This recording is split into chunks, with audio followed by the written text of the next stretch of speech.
Hello, everybody. Today's a very special day because I've decided to mix things up a bit and change things around a bit. Just because we can, right? This is BreakFear, Find Freedom. It's all about breaking fear. So without further ado, I am going to turn over my interviewing, conversational questions, whatever you want to call it, over to my co-host, Dino. Hey, Dino. Wow. How are you today? Surprise. Well, that's really cool. So you're just turning it over and I don't know anything. Very cool, Carina. That's the fun. That's what all the fun's about, Dino. That's what makes this fun, right? It does make it fun. All right, I'm game. Let's go. So okay, I'm the interviewer now. I'm the interviewer. Yes, you decide what you want to do on this episode today.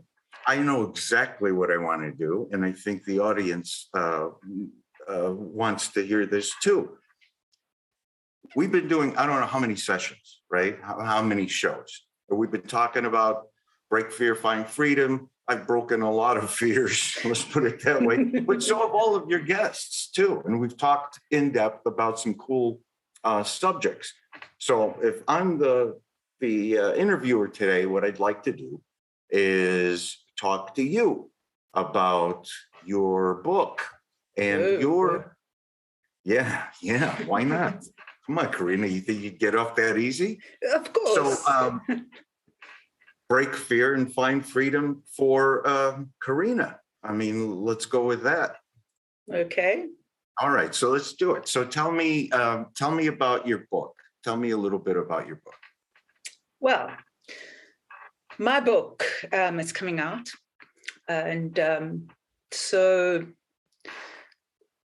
book starts when I was arrested. And no, I didn't do anything bad. Nothing exciting.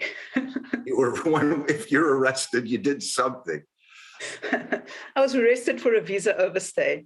So I was arrested and I was in detention for 8.5 months. And that's what the book's about. Wow. Right. So I can say that I was handcuffed, shackled.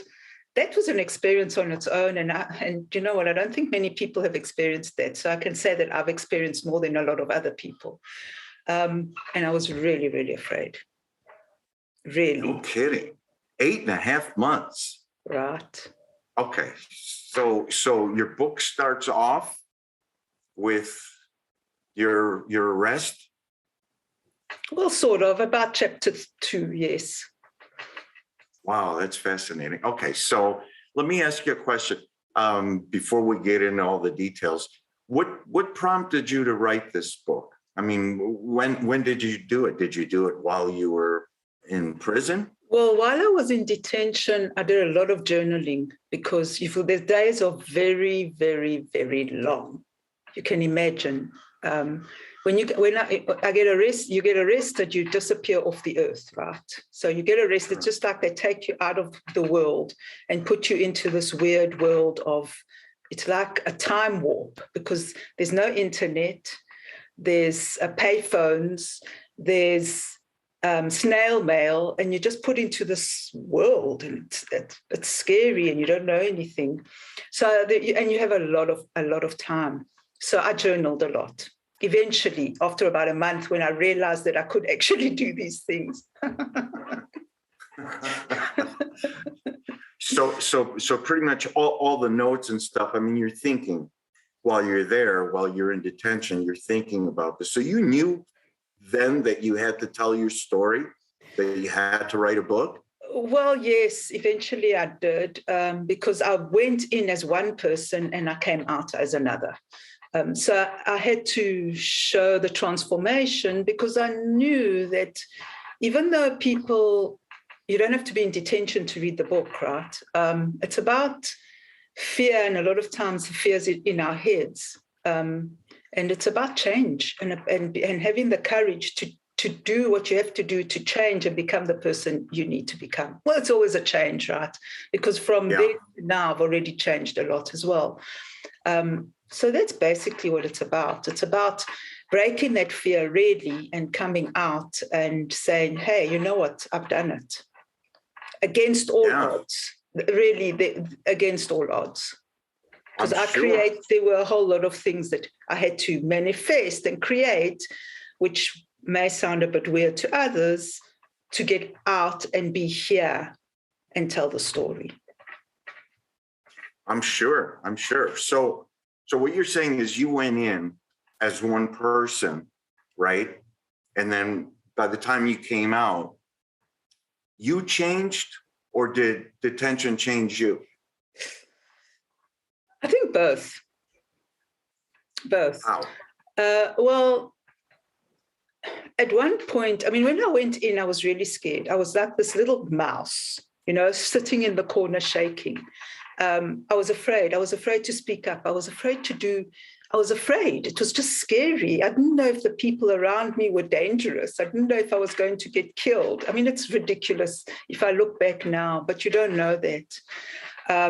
I didn't know how to approach anyone. I didn't know how to speak. I was also, everyone was speaking Spanish. I didn't know how to speak Spanish. Needless to say, I've learned how to speak. I'm learning Spanish right now. So I can have a conversation now in Spanish. But I couldn't then. I mean, I knew basic things. Everything it's because it's mostly a Spanish population within the detention for obvious reasons, right?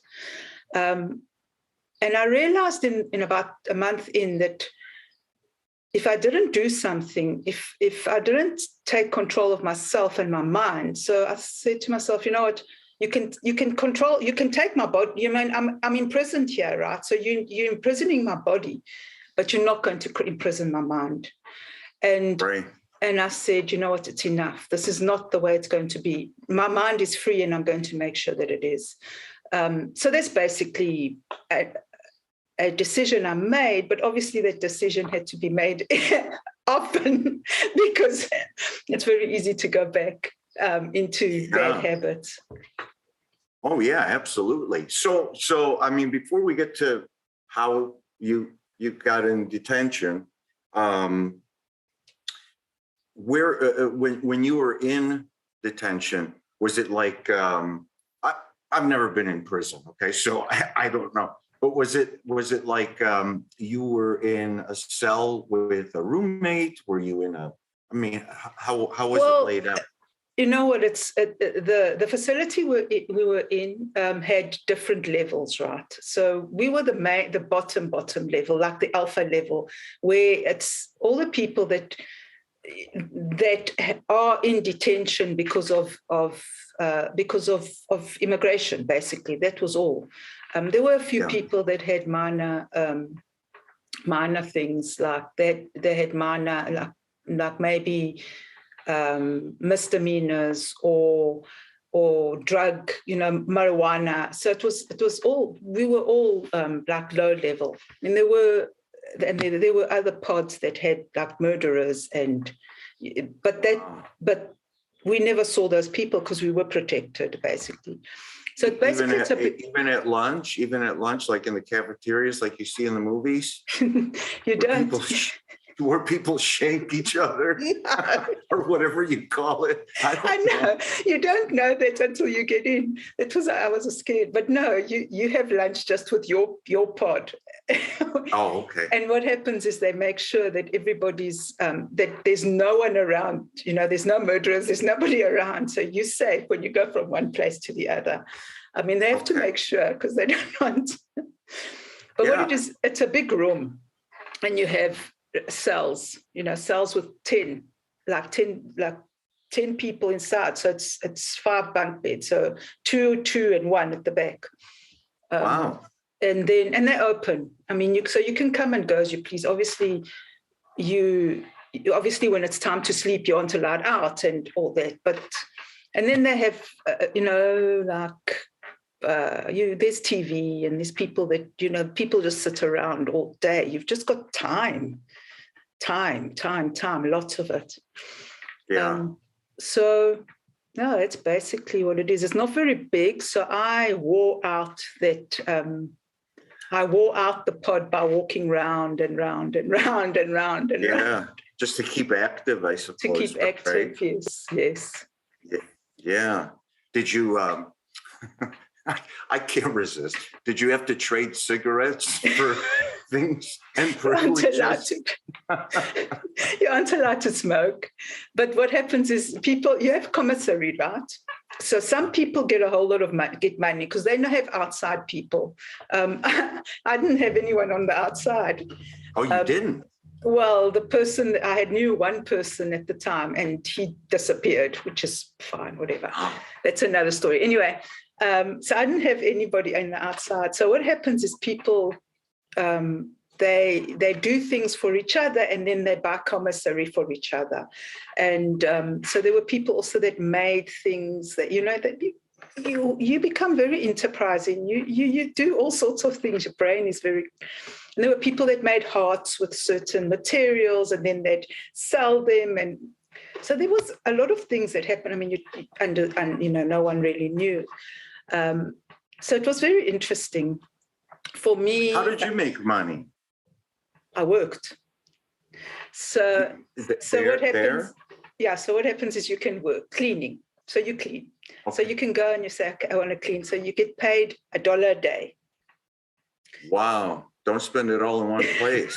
Right. So $1 a day. So what would happen is I'd collect it like from 1 week to the next. So you'd have $7 and then you could, everything was so expensive, obviously. So you'd buy something there, And then also... Excuse me.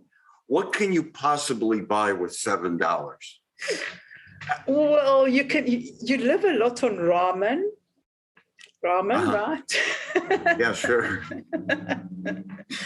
And eventually also you make friends. The friendships you make are like very intense, really, because you make friends with people, you're with each other all the time and you share a lot. But it's sisterhood. It's like sisters, right? And then you start sharing. So I had a very good friend that I've made about 2 months in, and then we started sharing. So we'd put out money together and we'd buy stuff and then share, like peanut butter and jelly and that kind of stuff. Wow. And chocolates, if it's a good day. If it's a good day. Wow, this is so amazing. So. All your detention obviously was just all women, right? And I assume because of immigration, right? They overextended their stay like you did, or whatever the case may be. When you're in detention, I would assume there's a lot of people that have family or have children. What happened to them?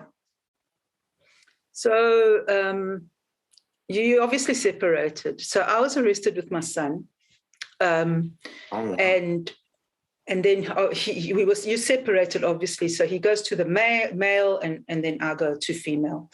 So they do have, like weekly visits. You have family visits, and so on a Saturday you'll have family visits if you've got visits of people within the facility, and on Sunday can have outside people that come in and visit.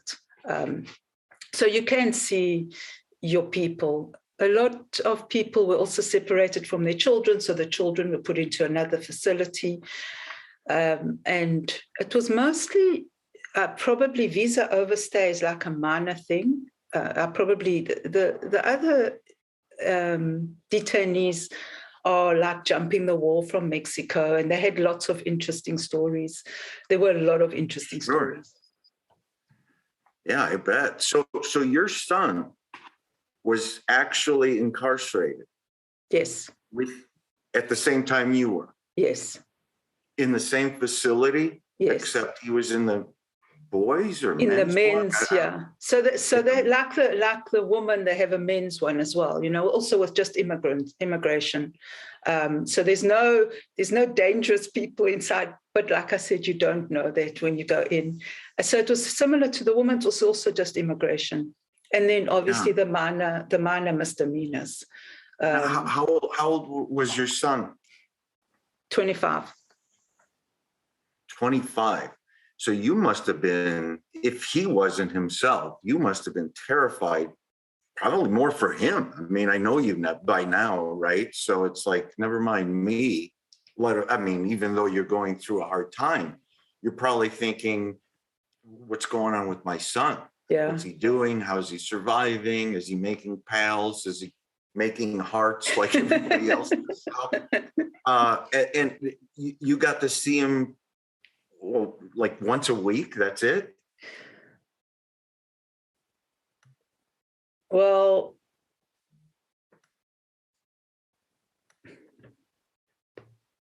Hello? hello? No, I'm here. Oh, yeah. So you got to see him only once a week? Well, he was there for 6 weeks. So that was a good thing. Yeah. So in that time, I saw him about 3 times. Because what happens is you're supposed to, eventually when I realized that I could actually see him, it was about 2 weeks in, when I said, hey, you know what, my son's here, where's he? And then they said, no, don't worry, you can have a family visit. So, and then every week there was 1 week after that, there was an excuse because they didn't have enough guards. And then the week after that, we were also in quarantine. So I saw him about 3 times. This was during COVID? No, it was before COVID. Quarantine. So they had a mumps outbreak. So we were in quarantine for a month. Or 6 weeks, it was about 6 weeks. That's amazing. So when you first were able to see your son, what was the first thing he said to you? Well, he just said, look, I'm okay. And then he described, it was very similar. He was making friends. He was reading a lot. I mean, he's a reader, he's my son, right? Yeah. So he was reading a lot, which, like I was doing, just kept to himself. And then we spoke about like why we got there and all that kind of stuff. So it was good. I mean, an hour isn't much, but at least we had that. That's an hour, huh? An hour, yeah. And then the warden comes up with a nightstick and hits the metal bars and says, time's up. No, it's not like that. I don't know, I've watched too many movies. I know. It's not the same. So what happens is they've got a library. So they have all the people that have family visits. There were about 5 or 6 people at, every time, or 10 or whatever. Then you'd go all to the library and you'd sit at little tables and the warden would watch you. So you had that contact. So you could like, oh, hello, and hug him, hello. So that was cool. And so we just sit at tables, and obviously we had to give up in our identity cards and all that. So, we couldn't have anything on us because you can't share anything, even though you find a way if you have to. So it wasn't like that, no. So 8.5 months is a long time, and you didn't know anybody other than your son, who's also incarcerated. So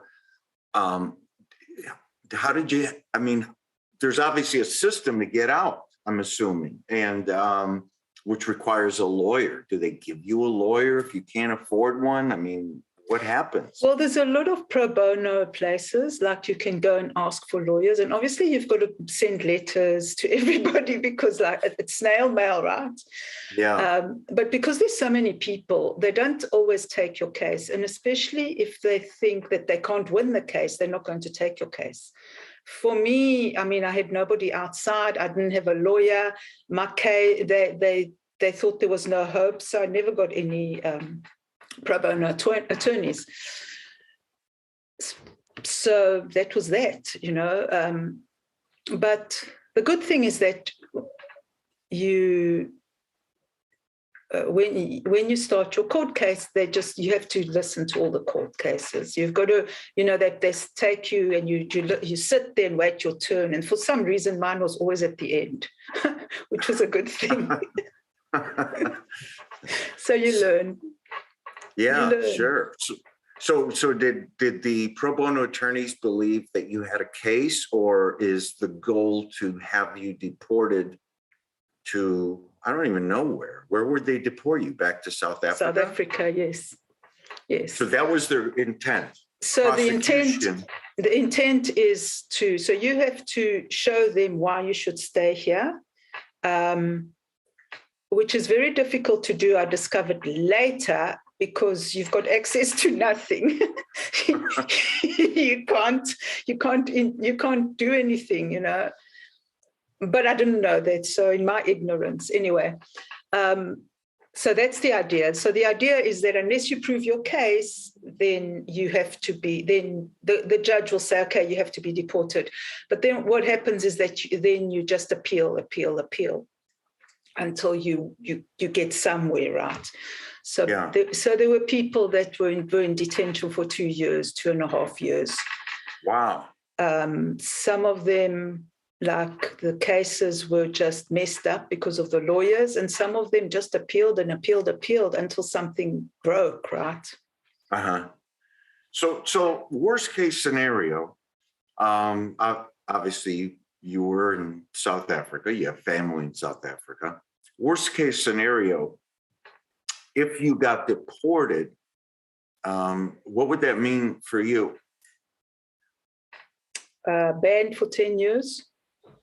Banned from coming back to the US for 10 years?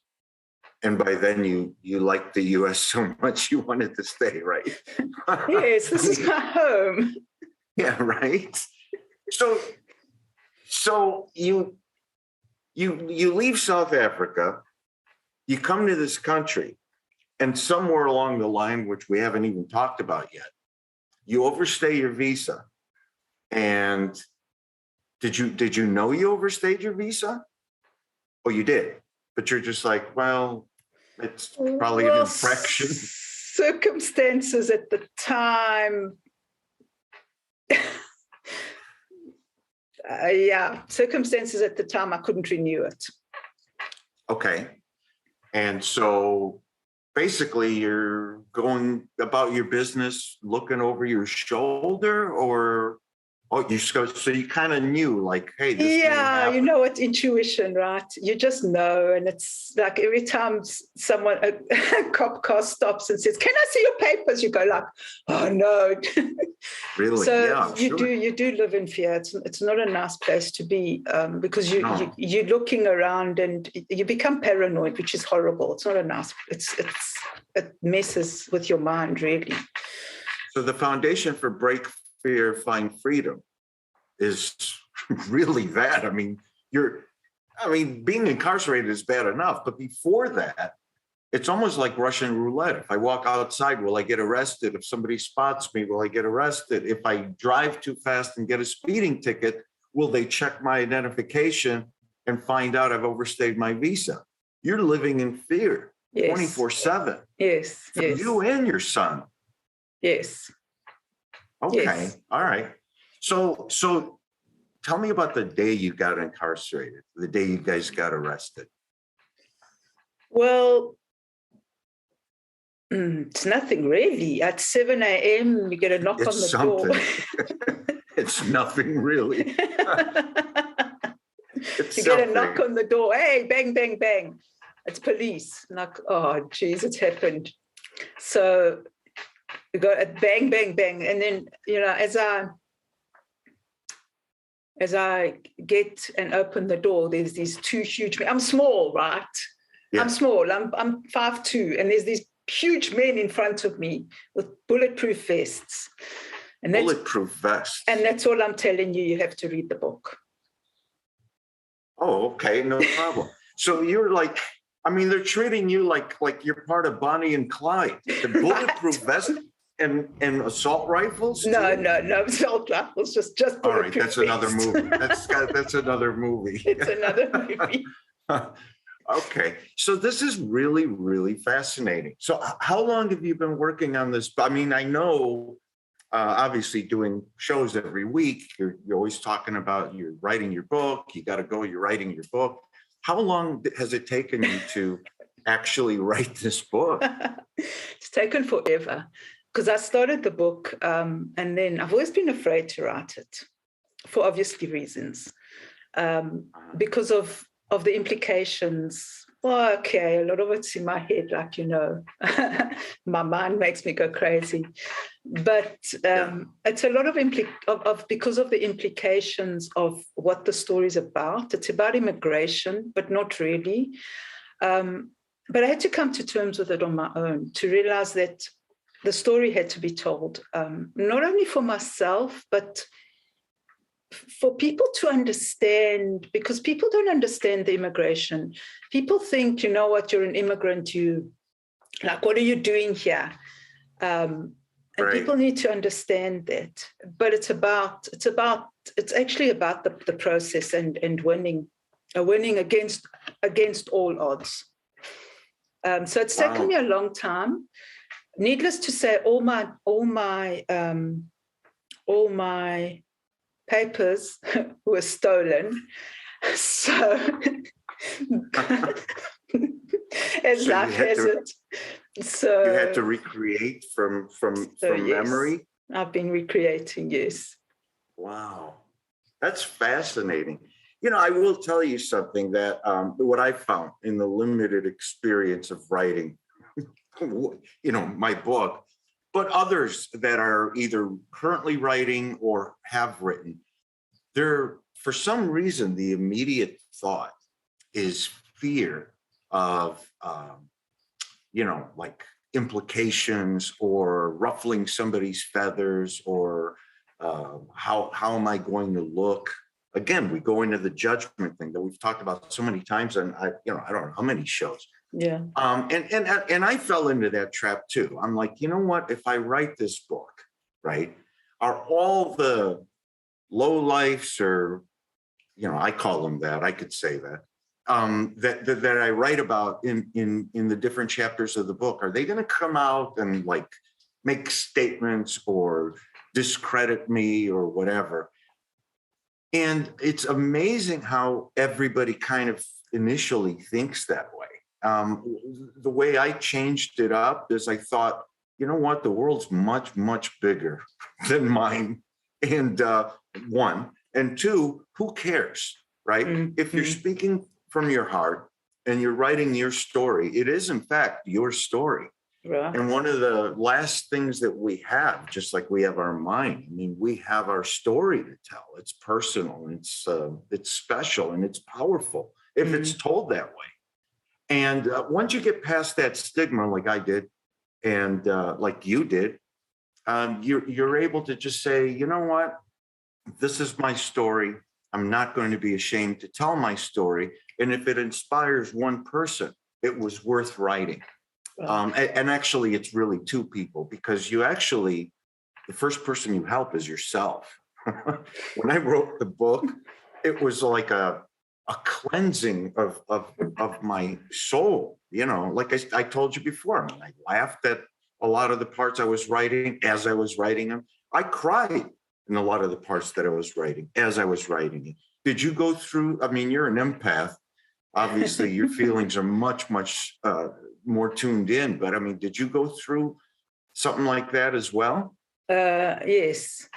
But for me, it's always the judgment. So it's always the judgment. So even though I'm working through the judgment, and we talk about it all the time, it's always there. It's much better than it was then. But it's always like, oh, no, so this word isn't right. And, hey, maybe people don't like this, or maybe this isn't written right. So I'm working the second guessing. Second guessing all the time. Yeah. You'll find that if you write a book as you're writing it, and you go back the next day or the next week, you can always make it better, and it'll never stop. Mm-hmm. And so what I did for me is I just said, you know what? I can't be one of those writers that writes a book for 3 years or 5 years, or you hear 17 years. First of all, I don't have the patience. Absolutely not. And I'm not knocking anybody who takes longer, but I wrote mine in 7 months, and I thought that was slow. And the reason I wrote it in 7 months is because I think faster than I speak. I think faster than I write. But what I'm thinking in my head is is exactly what so, maybe it's not grammatically perfect or grammatically correct. And maybe it'll offend some worldly scholar. That's okay. But in the end, it's my story. It's a regular guy's story. I'm a regular guy and I'm going to write regular. Okay. Not highly educated. I never said I was. But you find a point in time after you're doing the book that you just got to put it away and you just got to stop and say, you know what, this is the book and I'm standing by it. So I'm proud that you've come to that conclusion. And let me pull a Carina on you to tie this all in. The reason you probably asked me to host this show is because of the ability that I have to push people out of their comfort zones. Right. Right? Right. Wow. Give myself a hand. I should do this all the time. Exactly. So, is your book out? When's it coming out? Pre-sale. I'm going to put it on pre-sale now. On Amazon? On Amazon. Oh, perfect. And I've got a webpage, funnel. And yes, and then we'll see what happens. All right, perfect. You know what? When that comes out, when it's Sunday, it comes out Sunday. Yes, when we premiere the show. Oh, so today's really Sunday. Yes. Gotcha. So it comes out today. All right. Well, I'm going to be the first one to buy your copy. And I can't wait. Congratulations. Do you have everything posted on the bottom of this show so people know how to buy your book? Yes. And tell us what the name of the book is, Miss Carina. Well, that's it's the Clank of Chains. The Clank of Chains. Wow, that's deep. That's you don't think about a title like that just overnight. That obviously has deep-rooted meaning for you. Well, right? the reason, when gods walk, right? Have you ever heard? Well, you don't know, but when gods walk, they've got on their belts, they've got chains and lots of keys, and as they walk, it goes clang, clang, clang, clang, clang. So you know where they are. So I just a little bit, and then I was lucky. I was on the top bunk, which was a lot of fun, so I could hide, and run up and down, which is perfect. And I used to do yoga, but obviously I was on the top bunk. I couldn't do yoga. I mean, if they've caught me doing yoga, they would have got it was dangerous. So they thought, right. So I'd listen for them because they'd be walking around all the time while, people are sleeping at night, in the morning, because I'd wake up very early. And as I heard the clank, clank, I'd stop, like doing in whatever position I was, and I'd wait for them to walk past. Wow. So that was the reason behind That's a very cool title. So I'm sorry, I'm going to take it back to the movie Cool Hand Luke. So what you're saying is these guards, I assume wearing those cowboy hats or whatever, right? And they're walking. You can hear their keys, and they're taking the nightstick and going dum dum dum dum dum on each bar. No, you're not. There's no bars. Wouldn't that be cool if it was? I mean, really. Now that's a show right there. That's a show. Exactly, right? But that doesn't sound like a clink, clink, clink, right? Oh. So nobody said shake in the bush, boss, so they can make sure where you are. Okay, you guys got to watch Cool Hand Luke. I have a very strange sense of humor. It's a movie with Paul Newman, shot in the 50s, and it's perfect. It's perfect. You know what I'm talking about, right? Yeah. Oh, this was, you know what? This was so much fun. Thank you very much for opening up. We've never really interviewed you. And I'm honored that I was the guy to do it. It's really cool. I think your book is fascinating. I know a little bit about how you got there. I know a little bit about why you were in the U.S. in the first place. it really is a fascinating story. So everybody out there, pre-order now. All the information is at the bottom of the show.